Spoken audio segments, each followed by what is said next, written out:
العالمين يادرجن بكرمه وفضله وجوده ومحض منه. ሌላው ደሊል ደግሞ አላሁ ተባረከ ወተዓላ ያለቦታ እንዳለ አላህ በቁርአን ምንድን ይላል ስለ ፍጡሮቹ ሲናገር وكل شيء عنده بمقدار ይላል አላሁ ተባረከ ወተዓላ እያንዳንዱ ፍጡር እኮ አላሁ ተዓላ ዘንድ መጠን አለው። ይሄ ማለት እንግዲህ አላሁ ተባረከ ወተዓላ መጠን የለውም ማለት ነው ይላሉ ዑለማዎች። العلماء جعلوا هذه الآية من أصرح الآيات في التنزيه كليس كمثله شيء بهالا كممتو آياتوش مكاكل تنزيه لا يمياملاكتو آياتوش مكاكل تقبالج جي آية وكل شيء عنده بمقدار إيان داندو فطر الله تبارك وتعالى زند يتابوك متنا له الله توسن متنو إيان داندو فطر يفترو يفلق أهل يمجز في جزف يعني جسمهن وإنهم دقوا بتأم ينس جرمهن وله حد متنا له رب العالمين دقوا بمتنا يقلسم مالت بتأم يمسهفانا مجرشون مالك يعون إنيا يمان ناوك وينت أكالم أيدلم እንደዚያውም በጣም ትንሽዬ የሆነ መጠን ያለው አካል አይደለም ረቡል ዓለሚን አላሁ ዐዘ ወጀለ በአካል አይገለጽም። አላሁ ተባረከ ወተዓላ በመጠን አይገለጽም።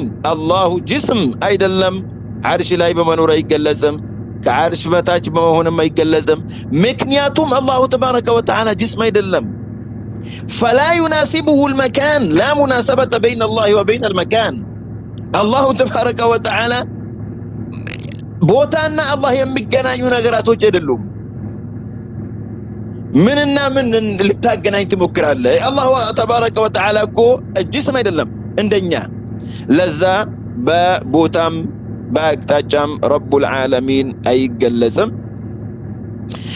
አንዳንዱ ምን ይላል እዚስ ጋር ተንዚህ ስናብራራለት እንዲህ አንተ እላይም የሌለ እታችም የሌለ በቀኝም በኩል በግራም በኩል በኋላም በፊትም የሌለ ነገር ይሄ እኮ ያ ነገር የለም ማለት ነው ይላል። አያችሁ ሩኡሱሁሙል አልያቢሳ። እሺ እኛም ምንለው ዓለም ሳይፈጠር በፊት እላይ የሚባል ነገር ሳይኖር እንግዲህ ልብ በሉ እታች ላይ የምትለው እንግዲህ ምንድነው? አንተ እላይ ወደ ላይ እንደዚህ ስትል ሰማያቶችና ዓርሽ ማለት አይደል እንዴ? ምን ከዓርሽ በላይ እኮ ምንም ነገር የለም። እላይ ስትል አንተ ሰማያቶች ጀነት ከዛ ኩርሲ ዓርሽ خلاص انتهى الموضوع። እታች ስትልም ከስድስቱ ምድሮች ከዛ ጀሃነም አለች ثم من تحت ذلك ማለቂያ ማብቂያ ያለው ይሄ ዓለም ከዛ ምንም ነገር የለም፣ ምንም ነገር የለም።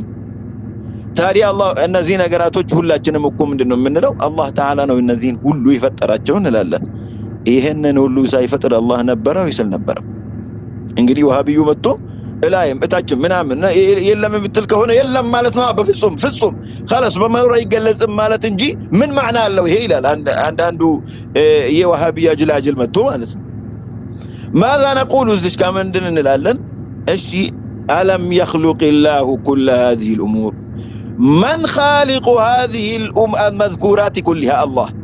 ይሄ ማለት እንግዲህ ፈጠረ እነዚህን ሁሉ ፈጠረ ማለት እንግዲህ ከነዚህ ነገራቶች በፊት ነበረ ማለት ነው። መቼም كل عاقل يفهم هذا። ከነዚህ ነገራቶች ሁሉ በፊት ነበረ ከተባለ የት ነበረ ነው የሚሉት? ላይ ነበረው? ታች ነበረው? ፊትና ግራ ወኋላ